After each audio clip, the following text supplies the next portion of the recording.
Hello friends, welcome to our channel lunch box. இன்றைக்கி நம்ம எல்லாரோட ஃபேவரட்டான ஒரு லஞ்ச் காம்போ தான் பார்க்க போகிறோம். முக்கியமாக குட்டீஸுக்கு ரொம்பவே பிடிச்சமான ஒரு லஞ்ச் காம்போன்னு சொல்லலாம். நார்த் இந்தியன் ஸ்டைலில் ஒரு தாலும், அதுக்கு ஒரு சூப்பரான சைட் டிஷ் உருளைக்கிழங்கு பட்டாணி வறுவலும் தான். இந்த ரெண்டு ரெசிபியும் பார்க்கறதுக்கு முன்னாடி நீங்கள் நம்ம சேனலை இது வரைக்கும் சப்ஸ்கிரைப் பண்ணாதவங்களா இருந்தாலும் சரி, நம்ம சேனலுக்கு ஃபஸ்ட் டைம் வர்றவங்களா இருந்தாலும் சரி, சேனலை சப்ஸ்கிரைப் பண்ணிக்கோங்க. அப்படியே பக்கத்தில் பெல் ஐக்கான் அழுத்தி அதில் ஆளையும் டிக் பண்ணிவிடுங்க. சரி, வாங்க வீடியோக்கு போகலாம்.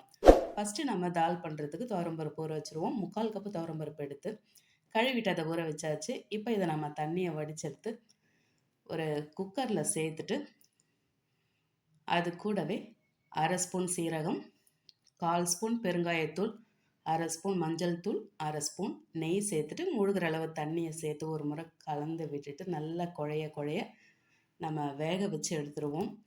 வெந்து வந்தாச்சு. இதை மத்து வச்சு மசிக்கணும்னு அவசியமே கிடையாது. நல்லாவே குழஞ்சி வெந்து வந்திருக்கு. தால்னு சொல்லும்போது இதில் நாம் தண்ணி அதிகம் சேர்த்துடக்கூடாது. ஒரு 2 கிளாஸ் தண்ணி கரெக்டாக இருக்கும்.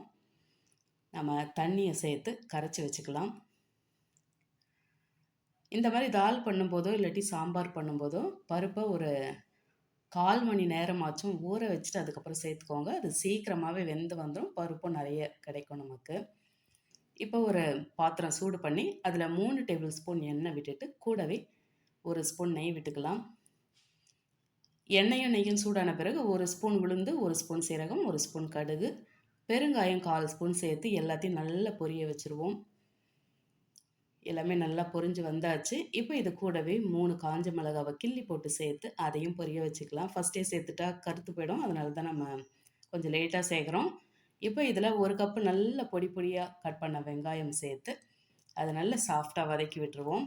இது கூடவே 1 டேபிள் ஸ்பூன் நல்ல பொடியாக கட் பண்ண பூண்டை சேர்த்து அதையும் பச்சை வாசனை போகிற அளவுக்கு வதக்கி விட்டுக்கலாம். இதில் நம்ம வேறு எந்த காயும் சேர்க்க போகிறதில்ல. அதனால் கொஞ்சம் வெங்காயம் அதிகமாகவே இருக்கட்டும். பூண்டு நல்லா வதங்கின பிறகு நல்ல பொடி பொடியாக கட் பண்ண இஞ்சி 1 டேபிள் ஸ்பூன் சேர்த்து அதையும் நல்லா பச்சை வாசனை போகிற அளவுக்கு வதக்கி விட்டுக்கலாம். இதுக்கு இஞ்சி பூண்டு பேஸ்ட்டு சேர்க்கலாமான்னு கேட்டிங்கனாக்கா, இஞ்சி பூண்டு பேஸ்ட்டை விட கட் பண்ண இஞ்சி பூண்டு சேர்த்திங்கனாக்கா டேஸ்ட் ரொம்ப நல்லாயிருக்கும். இப்போ 1 டேபிள் ஸ்பூன் பச்சை மிளகாய் பொடி பொடியாக கட் பண்ணது சேர்த்தாச்சு. அதையும் நல்லாவே வதக்கி விட்டாச்சு. இப்போ 3/4 கப்பு நல்ல பழுத்த தக்காளி பொடி பொடியாக கட் பண்ணி சேர்த்து அதையும் நல்லா குழைய வதக்கி விட்டுருவோம். இதுக்கு நாம் புளியெலாம் சேர்க்க போகிறதில்ல. அதனால் தக்காளி கொஞ்சம் அதிகமாகவே இருக்கலாம். இப்போ எண்ணெய் பிரிஞ்சு வரும்போது மசாலா சேர்த்துருவோம். 1 ஸ்பூன் காஷ்மீர் மிளகாய்த்தூள், 1 ஸ்பூன் குழம்பு மிளகாய்த்தூள், 1 ஸ்பூன் தனி மிளகாய்த்தூள், 1 ஸ்பூன் தனியாத்தூள், 1/2 ஸ்பூன் சீரகத்தூள், 1/4 ஸ்பூன் கரம் மசாலா, 1/2 ஸ்பூன் மஞ்சள் தூள், 1/2 ஸ்பூன் ரெடிமேட் சாம்பார் பொடி மறக்காமல் சேர்த்துருங்க. வீடியோவில் ஸ்கிப் ஆகிடுச்சு. உப்பு தேவையான அளவுக்கு சேர்த்து எல்லாத்தையும் நல்லா கலந்து விட்டு அந்த மசாலாவோட பச்சை வாசனை போகிற அளவுக்கு நல்லா எண்ணெய் பிரிஞ்சு வர்ற அளவுக்கு வதக்கி விட்டுருவோம். காரம் இதே அளவில் இருக்கட்டும். தால்னு சொல்லும்போது காரம் அதிகமாக இருந்தால் நல்லா இருக்காது. இப்போ எண்ணெய் பிரிஞ்சு வந்தாச்சு. இந்த பக்கம் நம்ம கலந்து கரைச்சி வச்சுருக்கேன் அந்த பருப்பு கரைசலில் இந்த தாளிப்பை சேர்த்துட்டு நல்லா ஒரு முறை கலந்து விட்டுக்கலாம். கொஞ்சமாக கருவேப்பிலையை சேர்த்துட்டு மூடி போட்டு அடுப்பை நல்லா ஸ்லோவில் வச்சு நல்லா ஒரு 2 கொதி வர விட்டாச்சு. அவ்வளோதான். இப்போ கட் பண்ணி வச்சுருக்க கொத்தமல்லியை சேர்த்து கலந்து விட்டு இறக்குனாக்கா நம்ம எல்லாரோட ஃபேவரட் நார்த் இண்டியன் ஸ்டைல் தால் ரொம்பவே சூப்பராக ரெடி ஆகிடுச்சு.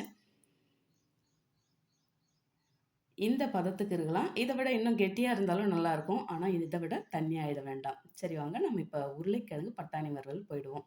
நான் 2 இந்த சைஸில் உருளைக்கிழங்கு எடுத்து வச்சுருக்கேன். அது பொடி பொடியாக கட் பண்ணி வேக வச்சு எடுத்தாச்சு. உருளைக்கிழங்கு வேக வைக்கும்போது அது ரொம்ப குழஞ்சிடக்கூடாது. இந்த பதத்துக்கு இருக்கட்டும்.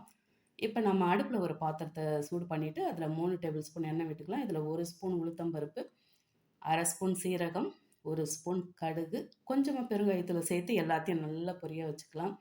நல்லா பொரிஞ்சு வரட்டும். இப்போ இதில் ஒரு மீடியம் சைஸ் வெங்காயம் நல்ல பொடியாக கட் பண்ணி சேர்த்து சாஃப்டாக வதக்கி விட்டுருவோம்.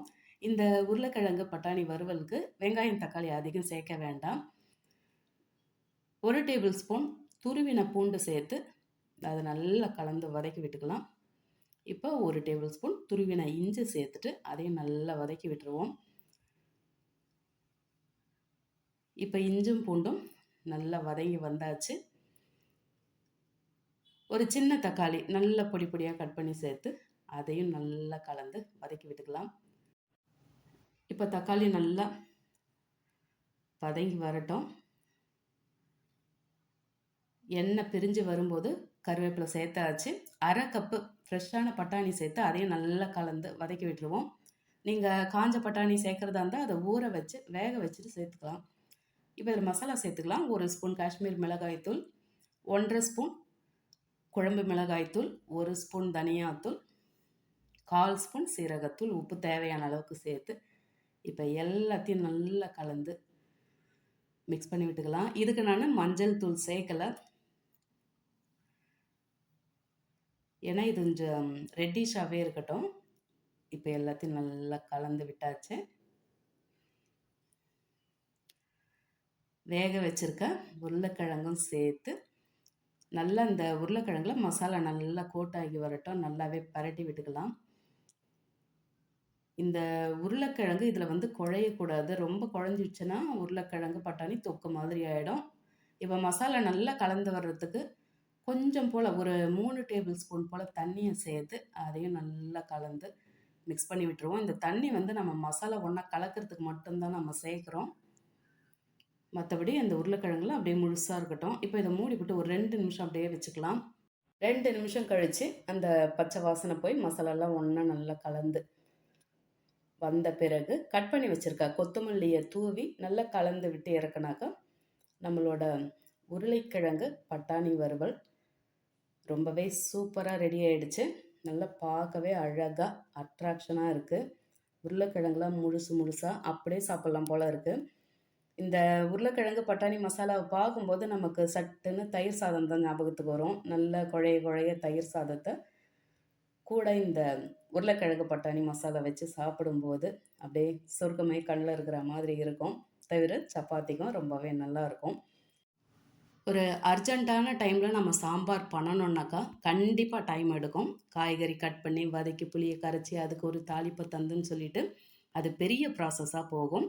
ஆனால் அந்த மாதிரி டைமில் இந்த மாதிரி நம்ம தால் பண்ணோம்னாக்கா ரொம்பவே சீக்கிரமாக பண்ண முடியும். 2வது பார்த்தீங்கன்னாக்கா நம்ம வீட்டில் எப்போவுமே காய்கறி இருக்குன்னு சொல்ல முடியாது.